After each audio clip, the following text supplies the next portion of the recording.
Make it how else we can scale it up. So దానికి నేను కూర్చొని నాకున్న ఈ మార్షల్ ఆర్ట్స్ కానీ బేసిక్ యాక్షన్ కొరియోగ్రఫీ నా ప్యాషన్ కాబట్టి ఈ పర్టికులర్ డ్రామా ఈ పర్టికులర్ దాంట్లో ఏంటంటే మొఘల్ టైమ్స్లో ప్రతి ఒక సగటు భారతీయుడు అనుభవించిన బాధ అది. ఒక యావరేజ్ సగటు భారతీయుడు మొఘల్ కాలంలో అనుభవించిన ఒక ఒక ఒక సిచ్యువేషన్. ఆ సిచ్యువేషన్ హీరోకి సంబంధం ఉండదు, కానీ how he gets entangled, how he gets involved in it, that is outcome, that he's been captured. So దీన్ని ఒక 57 days మేము చేయగలిగామంటే, ఆ రోజు నాకు కనుక మన జ్యోతి గారు ఉండింటే పక్కన, maybe out done it in at least ఒక 50% ఆఫ్ ఇట్. ఎందుకంటే నేను చెప్పింది అలా చేయగలరు ఇవన్నీ కూర్చోబెట్టి వీ డిడ్ అవర్ బెస్ట్. అంటే నేనేమనుకున్నాను అంటే క్లైమాక్స్ చేసేటప్పుడు ఇంక నేను తర్వాత సినిమాలు చేస్తానో కూడా లేదో నాకు తెలియదు, కానీ నాకు ఇష్టమైన నిర్మాత, తెలుగు చిత్ర పరిశ్రమకి నిజంగా ఒక అండగా ఉన్న నిర్మాత, I want give my best to him.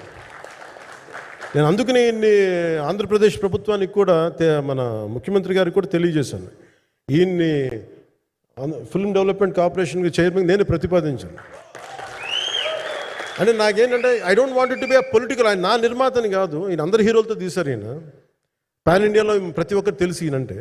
ఇలాంటి వ్యక్తి ఉంటే మన తెలుగు చిత్ర పరిశ్రమకి బాగుంటుంది. అలాగే ప్రత్యేకించి తెలుగు చిత్ర పరిశ్రమ అనేది నాకు ఈ టాలీవుడ్ అనే పదాలు నాకు వాడటం నాకు ఇష్టం అన్నాను.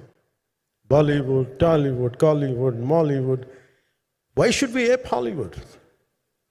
We have a greater story narrative ability మన దగ్గర ఉంది. We have a greater storytelling ability. We don't have to ape Hollywood.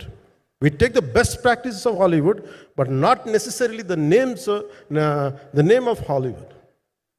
వాళ్ళకున్న ప్రొఫెషనలిజం మనం నేర్చుకోవాలి, వాళ్ళకున్న కమిట్మెంట్ నేర్చుకోవాలి, వాళ్ళకున్న ప్రొడక్షన్ డిజైనింగ్ ఎబిలిటీ మనం తీసుకురాగలగాలి.